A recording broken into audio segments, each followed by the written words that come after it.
welcome. I am Keyvonia, your host with Tea Talks with Key. And we have two lovely ladies here today. And I'm going to go ahead and let them introduce themselves. Okay. Hi. Oh, go ahead. You're good. Hi, guys. I'm Jakara Polk. And I'm Abigail Hollis. Welcome. So we're going to just dive right in because the enemy, he mad and he's trying to stir up some things, but we ain't going to give him room, okay? So as you guys know, I've been doing this for a really long time, but then I stopped. But we got to a point in life where we can't keep pressing the snooze button on the things that God has in store for us, because our breakthrough is, tied to obedience, and someone else's breakthrough is tied to our obedience as well. So this series here today is called And She Got Up. And when God gave me that title, I didn't understand at first, but now going through trial, tribulation, where I started, where I'm at now, and where I'm looking forward to, now I understand that everything that I've experienced is for my future person, from the future woman that God has called me to be, right? So a lot of times we get discouraged because how things look, but God never promised us a life without issues. He always promised that we can look up to the hills where cometh our help. He'll be our source, our refuge, if we hide ourselves in him and we allow him to become our secret place, okay? So, without further ado, I'm going to ask you ladies, when I gave you the title, what was your first thought about the title?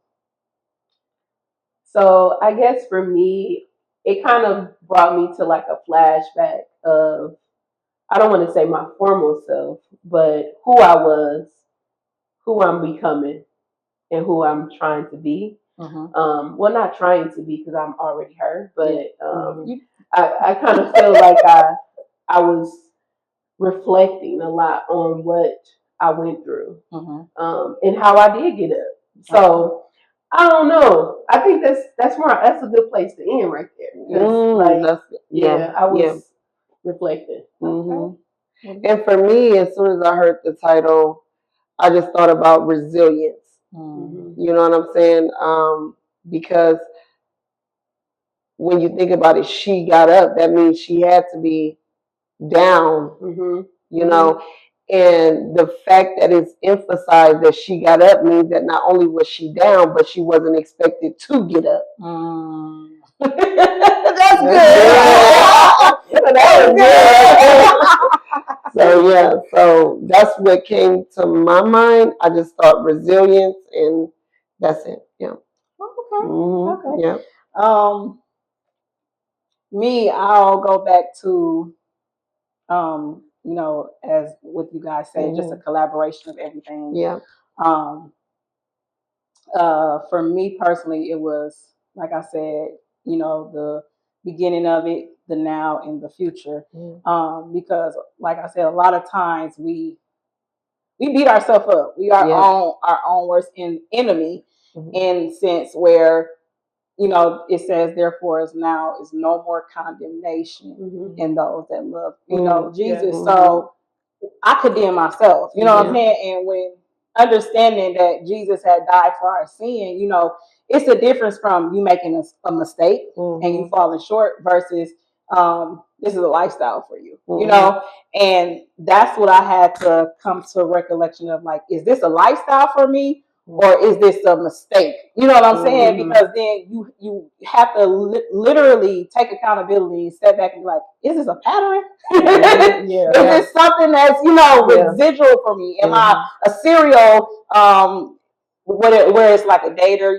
somebody that's promiscuous, whatever your vice is. Like, is this something that's constantly happening for me? And for me personally, it was, and I had to take accountability. Like, no, you can stop just like you started. Exactly. You know what I'm saying? So in a way, once you take accountability, you take ownership of your life again, because you have given over your authority to the enemy or to whoever you have given your authority over to, and you done allowed them for so many times to hold that authority, and they use you as a puppet string. You know what I'm saying? Like, I can deal with you when I want to deal with you. Don't deal, but then it's like, but I know God has something better for me. But you can tell me that all day, but if I don't internally believe it or see myself worth as I deserve more than this, I'm not going to believe it. So I'm going to be drowned out by my issues and the things that I struggle with. You know what I'm saying? Can I interject real quick? Go ahead.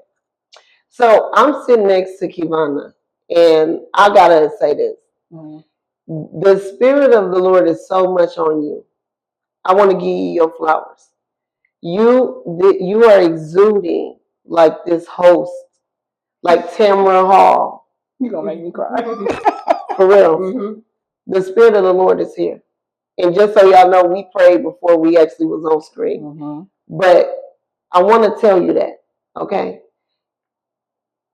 Continue to do this, because you exuding it. Yeah. For real. I mean, I'm trying to stay focused, but I'm getting all of that energy on me, and I'm like, well, let me just say it more so I can get it all, so we can come on, keep on going.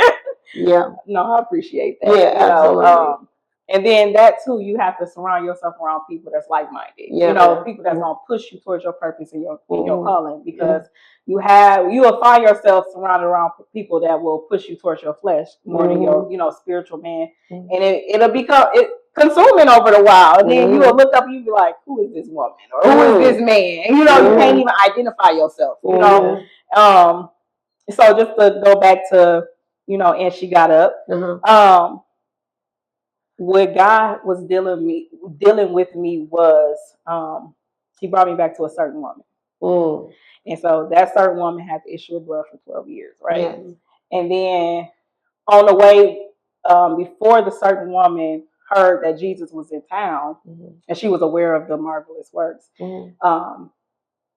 Jairus' people had approached him about his daughter. And so I was asking myself, I'm like, okay, here is this woman who's not supposed to even be in the vicinity of anybody with her condition. She's not supposed to be near Jesus or whatever the case is, but it was so much power in her pressing. You know what I'm saying? Because she didn't allow her circumstances, she didn't allow the ways of the world, the culture. She didn't allow anything to stop her from pressing. And so in that process, he wasn't even there for her. You know what I'm saying? He was there for, to do what he was supposed to be doing. In that process, Jairus called him, and then I was like, okay, well, God, when he healed Jairus' daughter, he told him not to say nothing, right? Yeah. But then before that, if you read the story, it was the man that had an unclean spirit, right? But he told him to tell everybody about the miracle that happened with him when he cast out the demon. So I'm like, okay, we got this unclean spirit, then we got Jairus approaching him, and then we got the lady that's touching him, right? So I'm asking myself, okay, God, why is it that you told him not to say nothing, but you told this man to go profess, right? So he was just showing me like where Jairus in them was, he didn't want them to profess it because he was in a culture that wasn't accepting to him, right? And so he didn't want the popularity or anything like that to overshadow his purpose. But that's what we strive for. We strive for platforms. We strive for our name to be in lights. We strive for all of these things. But Jesus shied away from those things. Right. So anytime that he asked people, he didn't come in there like, I am Jesus, the Son of God. He came in and was like, who does man say that I am? Yeah. I want you to tell me who I am to you. You know what I'm saying? And I was just like, what you get with that? What you right? That I shy away from the platform. You know what I'm saying? Because I don't want to make a mockery out of God. I want to be the best representation that I can be. But I know I'm not going to be in this flesh. You're not going to be perfect. But His will is perfect. You know what I'm saying? And so even in that, it's like we still have to have integrity. You know what I'm saying? And so that's what Jesus, he exudes integrity. He exudes love. He exudes all of these things, but it ain't about no name. It ain't about no platform for him. It's about souls. So then I ask myself, am I after a soul or am I after a platform? Because that's what a lot of people is after. Yeah. You know what I'm saying? Yeah. So then that it hinders my calling and make me apprehensive, because I'm like, when people are like, I'm prophetess this or I'm bishop this, I'm like, I ain't got that. Yeah, I'm just, I just want to see your soul in. You know what I'm saying? I want you to get to know God for yourself. Not how the man described, how we represented him, or anything like that. I want you to see God for yourself. Like, I think that's the biggest thing for me. Yeah. You know what I'm saying? People getting to really know God for themselves, because we have misrepresented him in so many different ways. That's good. You know? Yeah. But, so like now with everything, how do you feel like, and she got to understand it when you have hit that point in your life where, and she got up, was like, okay, I'm her. You know what I'm saying? When did you understand that shift happened for you?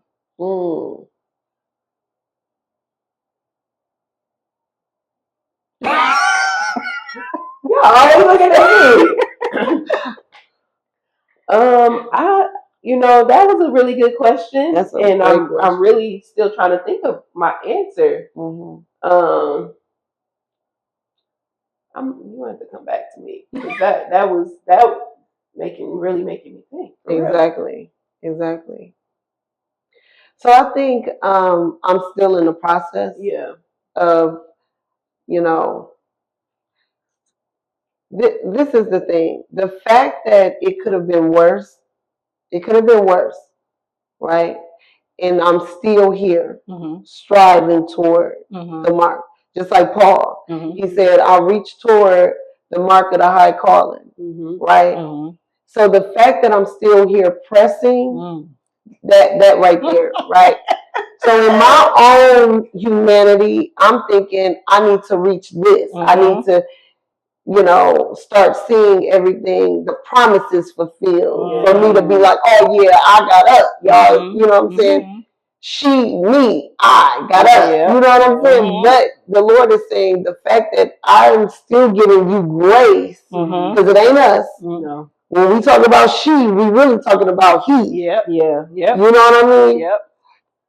Because he enabled us to be able to do it. So the fact that I'm able to, that he's gracing me to still be able to press toward the mark.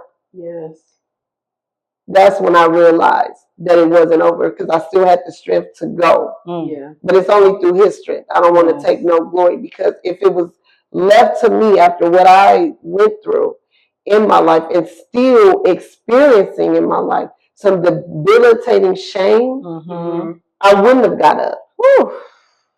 I wouldn't have got up. So, so to God be the glory. I think I'm gonna stop with that. Really good. Yeah. Man, you talking about Keyvonia, and I'm sitting next to you, and it's just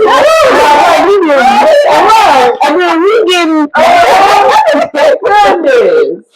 But I'm gonna piggyback off of what she just said. That was really, really good, because even just like I said, as I was reflecting over what I've been through, like. It couldn't have been me. It couldn't have been for real. So, like, all of that stuff, it would have took Jakar out for real. Yeah. I don't even got nothing to say. You just wrapped it all up. For real. That was really good. For real. Because, man, I'm just sitting here thinking, I'm like laying on the ground right now, looking up, trying to get up. Trying to get up. I don't even want to start crying, because this ain't my podcast. But, when you laying there and you looking up, because I've been through domestic violence. So just thinking about the blow after blow after blow that I had took, and I got up from that, like, that was a low place I was in. Yeah. My. Girl, because that's so good, and it just goes back to what God was giving me as far as like when He showed me a certain woman, right, and the pressing that it took for her to, drown out the noises, and really like, no, I'm gonna hone in on me and get what I know that I can have because of a word that I heard. Faith come by hearing, hearing by the word of God. You know what I'm saying? So she heard that it's a man that can heal her. You know what I'm saying? And so she pressed, but she didn't physically touch Jesus, right? And that's what we be looking for, God, a physical touch. And she just touched what was touching him. So God had showed me the faith that moved God. And I was like, so my faith moves him. You know what I'm saying? And it don't matter what I go through. It don't matter what I look like. It don't matter what people try to label me as. God is a restorer. Yes, he is. You know what I'm saying? Like he said that he would take the foolish things of the world to confound the wise. Yes. So everything that everybody think, you know what I'm saying, how it's gonna play out for me, God has a whole nother story already written out. You know what I'm saying? So yeah, count on my demise. Count on my downfall, because you're not doing nothing but adding tally marks to me when it comes to God, And so after that, he was showing me how he healed the woman, right? And then after he healed the woman, he went to Jairus' daughter, and they had deemed her dead, right? And he looking around like, what y'all all crying for? She's sleeping, right? And he was like, you got to be mindful of your environment and the people that you connected to, because they will label you as dead and you just sleeping, right? That's so good. You just lay dormant and you just need a word. So he went in there with a touch and a word right there. You got to go back. That is good right there. No, for real. So we have to watch our connections, and we think that God don't understand or he's so hard on us. No, he loves us so dearly, to the point where he want to safeguard us and keep us inside of those parameters for safekeeping, because he knows what the world is like. That's why he sent his son to die for our sins. He didn't have to do that. No. He could have left us to the Old Testament and enslaved everybody, because he don't need us. No, for real. But he chose to show us such an unconditional love, unmerited favor. You know what I'm saying? To the point where he found a virgin, planted his seed, produced a human to walk on this earth for 33 years, to feel what we feel, to look at what we look, to have the same thoughts that we have. Like, who else would do something like that for us? People don't even want to do. They don't even want to pick you up and take you, take you to the grocery store or anything like that. Let alone, you know what I'm saying? Yeah, I was gonna say one thing to what you just said, where you said people label us dead when we're just sleeping. And I just thought that if we were to be honest, we would label ourselves as dead. That too. Yep. It's the goodness of God that he sees that we just sleeping. You see what I'm saying? She coming in. It's the, because we be laid down like we did too. You know, get out of the We done counted ourselves out. What's wrong with you? Oh my God. But it's just amazing, And then he was just showing me how he had to heal the woman to go back and heal the little girl.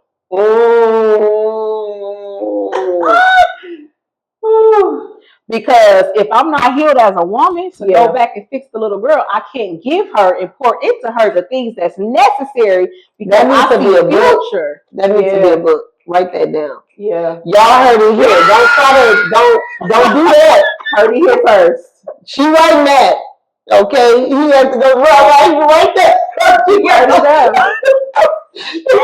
No, I got it when he showed me that, because it's dealing with me. You know what I'm saying? As a grown woman, and me really, going to that inner child and be like, no, I got up from here. You know what I'm saying? Like your past, the things that you went through, it doesn't define who you are or who you're meant to be. You know what I'm saying? And that is good.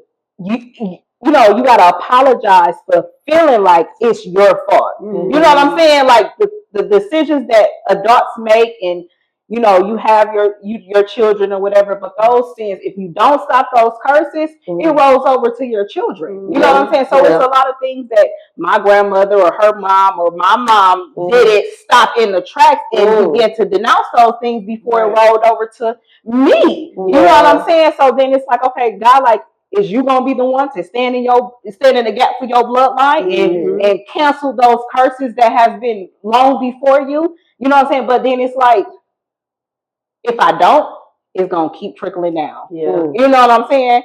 And I refuse for my any of my kids, I don't even, not just my daughter, my sons too, to have to deal with the mentality, you know, the self, you know, unworthiness, you know, the lack of accountability, anything that's negatively impacting them from being the woman or man that God has created them to be. If it's within my, you know, my hands and my control, I'm going to change it. You know, so I'm like, you know, just got to go back to, you know, that little girl and heal that little girl, but you got to heal her the right way. You know, not coddling, not, you know what I'm saying, or not anything like that. Just really self-awareness, and really like, you ain't even got to go through, name everything that you ever experienced and went through, you know, because some things God hides from you so you don't reflect on those things, because you like, if you reflect too far back, you might it might destroy you. You know what I'm saying? But it's some things that God make you aware of, like, this is why this is.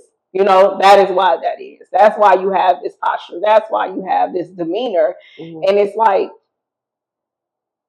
somewhere down the line, no one else, you have to make the decision to stand for yourself. You know, not protecting your heart and your mind as you're surrendering and submitting to the Spirit in that way. Yes, but God is ultimately our protector. You know, and if we stay within those parameters that He set for our lives, we can, you know, be guarded from the enemy in a way where we can see him before he see us. You know what I'm saying? Like, the way he attacking us, we can counteract it with the word, you know, or, you know, with praise or whatever weapon that's essential at that time for however the attack is coming, you know? And we just got to stay girded up. Absolutely. It's necessary, you know, and I'm here to help build community for us women, because it's needed. I'm going to say this again, like I say all the time, like the false doctrine that's being spreaded is like, you really think that?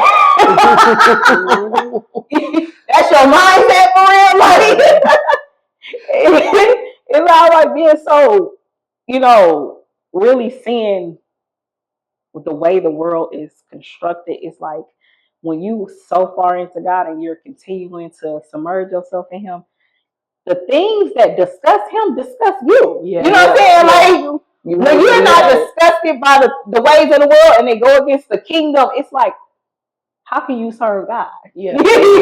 Righteously. You know what I'm saying? Like, I'm no one to judge, but no, that's a real true answer. Like, if you're indulgent and you love what the world loves, you know, how can, you know, people that's not saved differentiate people that are saved if we look exactly like the world looks?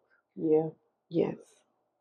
You know, what fellowship does righteousness have with unrighteousness or lawlessness, depending on your what they call that, depending like KJV, NIV. Your translation. You just start naming them off. Oh yeah. Well, we just talk about how you are looking to create community, because I think that's a gift of yours for, you know, with women. And you've done a podcast before, and I just always want you to always continue to do things, and the enemy has tried to come at you with things, but talk about that, like the community why you want to do it, what you have seen, and what you're going to do moving forward. Is that too much of a loaded question? This my podcast. I'm just I just want to know. I just want to know. I'm like, wait a minute, God. I think it'll be good for them. I want to know too. Yeah. Right. It'll be good. Mm-hmm. So ultimately, not my vision, God's vision, because you know, ultimately it's about serving Him. Yeah. It's all, to me, it's about sisterhood is medicine, and it can go both ways with men as well. You know, but right now it's more so focusing on building a community like of solitude and understanding the importance and, you know, loving on yourself, because I can't expect nobody else to love me if I don't love myself. You know what I'm saying? And not love where you become so self-righteous. Love where you understand, you know, who God truly is through you. Yeah. You know what I'm saying? Because a lot of people say, oh, I love myself, but like, let's give an example.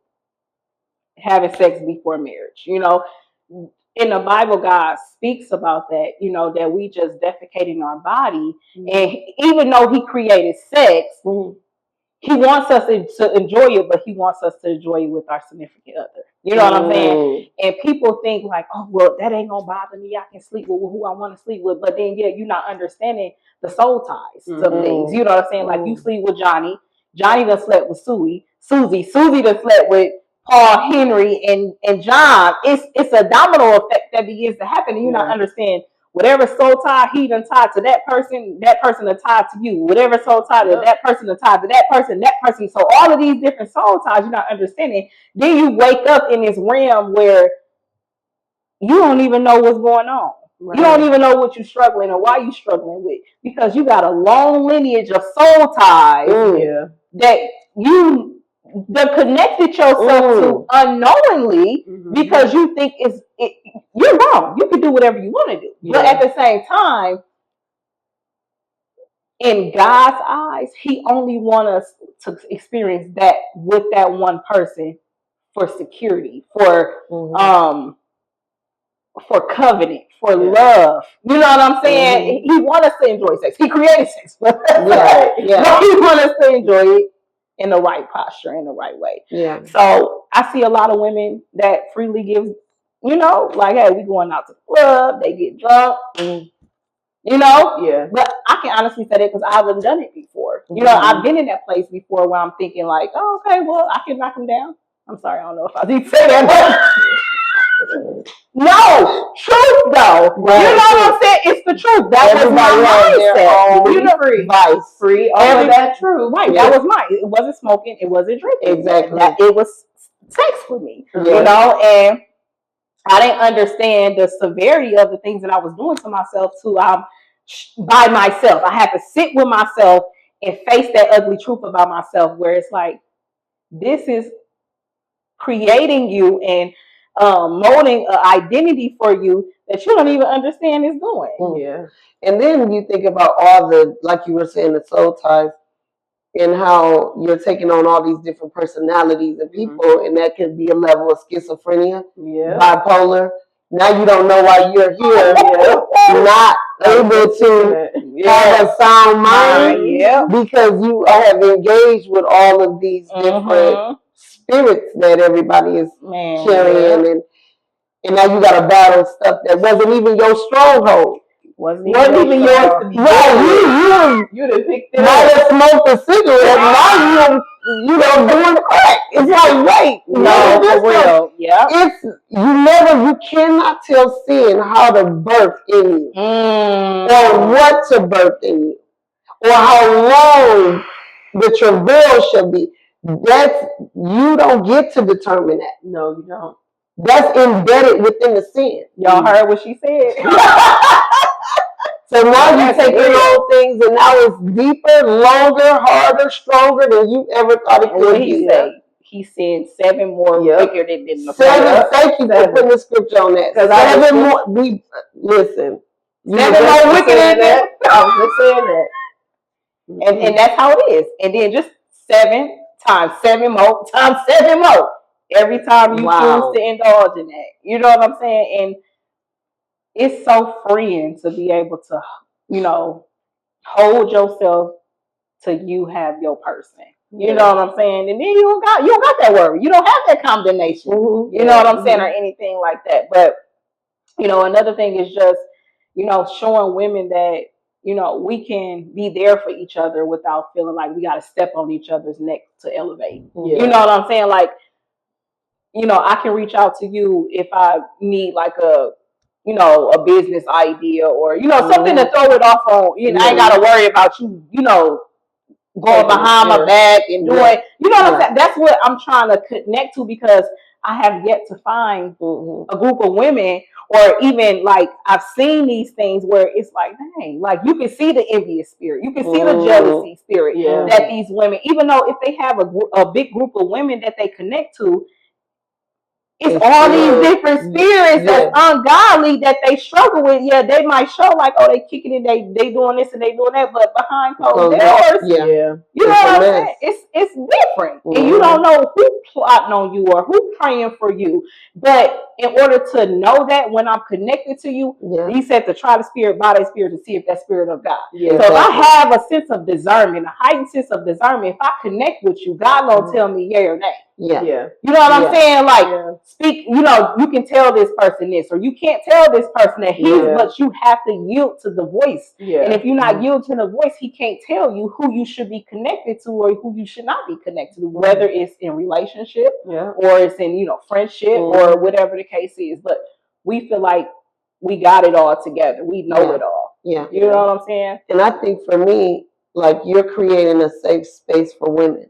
And so for me, the way I look at it is a safe space requires a safe person. Right? You gonna make me cry. So the thing about it is, I have been jealous. I have been envious. And so the thing is that with friends, okay, people that I love and still love, but the way to be a safe person is to go to be in a secret place with the Lord. Allow him to examine your heart and show you what's in your heart towards these people, because once you really realize what it's about, it's not about them, it's about you. It's about what you lack, you don't have what you think you should have, and all these other things that need to be dealt with in your heart. And then when God can deal with you, then you can go back and love them the right way. And you can see them correctly. You know what I'm saying? And thank God that my friends didn't dispose of me because of the fact that they discerned that these things